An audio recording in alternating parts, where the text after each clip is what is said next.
Assalamualaikum warahmatullahi wabarakatuh. Innal hamdalillah nahmaduhu wa nasta'inu wa nastaghfiruh wa na'udzu billahi min shururi anfusina wa min sayyiati a'malina may yahdihillahu fala mudilla lahu wa may yudlil fala hadiya lahu. Asyhadu an la ilaha illallah wa asyhadu anna Muhammadan abduhu wa rasuluh. La rasulahu wa la ba'da. Pertama-tama dan paling utama, marilah kita panjatkan puji syukur kita atas kehadirat Allah Subhanahu wa taala yang telah memberikan kita nikmat sehat, nikmat iman, nikmat jasmani hingga sampai detik ini kita masih diberikan kesehatan. Yang kedua kalinya, salawat serta salam tak lupa kita curahkan kepada baginda Nabi kita, Nabi akhir zaman kita, Nabi Muhammad Sallallahu Alaihi Wasallam. Yang ketiga kalinya, sebelum saya menyampaikan presentasi saya yang bertema berbakti kepada kedua orang tua, saya ingin mengenalkan diri saya. Nama saya Lutfi Ansari, kelas 7 SMP. Mari kita lanjutkan presentasi.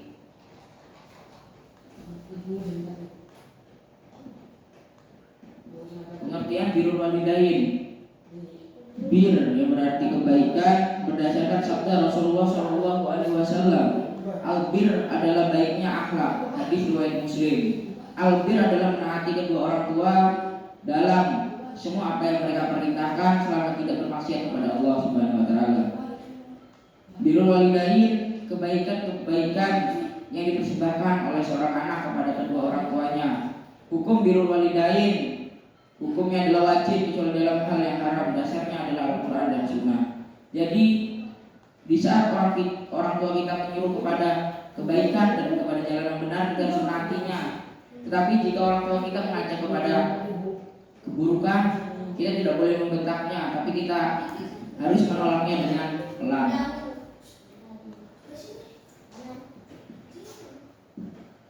Keutamaan birrul walidain. Yang pertama, hadis Abdullah ibnu Umar tentang ridha Allah Subhanahu wa taala terletak pada ridha orang tua. Artinya dari Abdullah bin Amr bin As radhiyallahu anhu, ia berkata, Nabi Shallallahu Alaihi Wasallam telah bersabda, keridhaan Allah itu terletak pada keridhaan orang tua dan murka Allah itu terletak pada murka orang tua. Hadis riwayat At-Tirmidzi. Hadis ini dinilai sahih oleh Ibnu Hibban dan Al-Hakim. Yang kedua, hadis Abu Hurairah tentang siapa yang berhak bergaul dengan baik. Artinya dari Abu Hurairah radhiyallahu anhu berkata, suatu saat ada seorang laki-laki datang kepada Rasulullah Shallallahu Alaihi Wasallam lalu bertanya, wahai Rasulullah, siapa yang berhak aku pergauli dengan baik? Rasulullah Shallallahu Alaihi Wasallam menjawab, ibumu. Lalu beliau berkata lagi, siapa ya Rasulullah? Rasulullah menjawab, ibumu. Lalu siapa lagi ya Rasulullah? Rasulullah Shallallahu Alaihi Wasallam menjawab, ibumu. Sekali lagi orang itu bertanya, kemudian siapa ya Rasulullah? Rasulullah Shallallahu Alaihi Wasallam menjawab, bapakmu. Jadi dalam hadis riwayat Abu Hurairah sudah menunjukkan betapa pentingnya kita, betapa berharganya ibu kita. Hingga pada hadis ini ibu kita disebut sampai 3 kali dan ayah kita disebut hanya sekali. Bukan bermaksud lain bahwa ayah kita itu tidak berguna atau kurang berjasa, tetapi tanpa adanya seorang ayah kita tidak akan bisa menikmati makanan, pakaian atau fasilitas lainnya, karena tugas ayah adalah mencari uang atau mencari harta yang halal. Bentuk-bentuk birrul walidain, berbuat baik kepada orang tua merupakan kewajiban seorang anak, sehingga berkewajiban melaksanakan apa yang diperintahkan dalam Al-Quran dan As-Sunnah, yaitu yang pertama, saat orang tua masih hidup menaati perintah orang tua selama tidak bertentangan dengan syariat dan akidah. Yang kedua, berbakti dan merendah diri atau tawadu di hadapan orang tua, tidak sombong di hadapan orang tua, mendahulukan berbakti kepada ibu daripada ayah, berbicara dengan lembut di depan mereka, menyediakan makanan untuk mereka, meminta izin kepada orang tua sebelum berjihad untuk pergi dalam urusan lain, memberi harta kepada orang tua menurut jumlah yang mereka inginkan, karena pada hakikatnya semua harta itu adalah milik orang tua.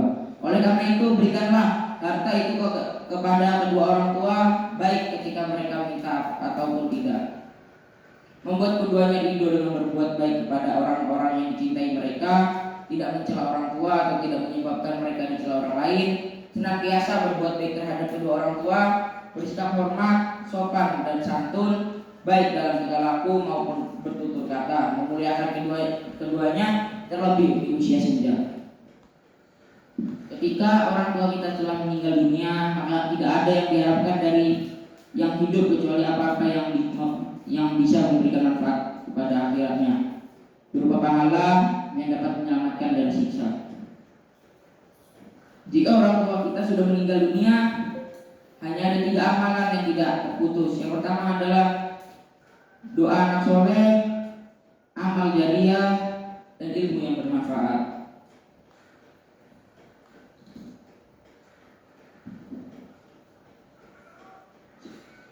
Menghormati orang tua yang telah meninggal, menyelenggarakan pengurus jenazahnya seperti memandikannya, mengkafaninya, mensolatkannya, dan menguburkannya.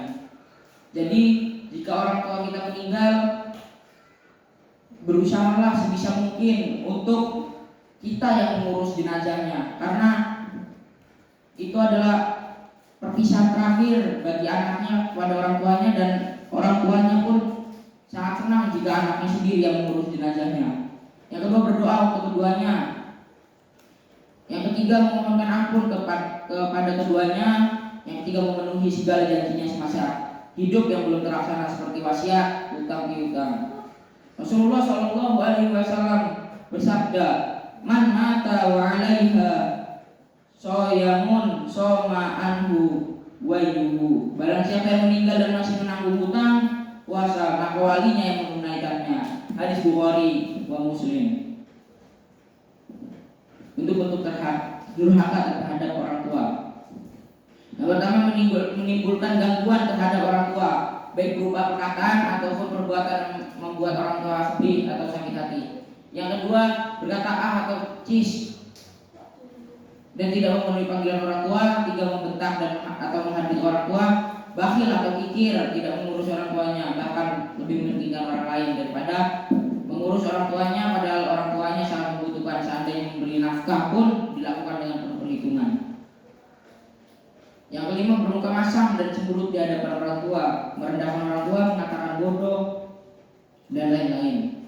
Menyuruh orang tuanya, misalnya menyapu, mencuci atau menyiapkan makanan, menyebut kejelekan orang tua di hadapan orang banyak atau mencemarkan nama baik orang tua, malu mengakui orang tuanya. Pahala bagi orang yang baik kepada orang tua. Allah telah menjanjikan orang-orang berbakti kepada kedua orang tuanya dengan kebaikan yang banyak di dunia dan di akhirat, dan dia akan mendapatkan pahala yang besar di akhirat, dan diantaranya adalah sebagai berikut. Yang pertama adalah pahala di dunia, dipanjangkan umurnya dan diperbanyak rizkinya. Dari Anas bin Malik radhiyallahu anhu, dia berkata, saya pernah mendengar Rasulullah SAW bersabda, barang siapa yang ingin dilapangkan rezekinya dan panjanglah umurnya, maka hendaklah ia menyambung tali silaturahim. Silaturahmi di sini juga termasuk silaturahmi kepada orang tua. B, dikabulkannya doa, anak dan cucunya akan berbakti kepadanya, dicintai keluarganya dan tetangganya. Dijauhkan dari mati dalam keburukan, dipuji oleh manusia, dan mereka akan berterima kasih kepadanya, Allah akan meridainya. Yang kedua, pahala di akhirat, berbakti adalah salah satu penyebab utama masuk surga. B, dimasukkan surga dengan orang-orang yang pertama kali dimasukkan surga. C, penebus dosa. Mungkin ini saja presentasi dari saya. Kalau ada salah kata saya minta maaf. Wassalamualaikum warahmatullahi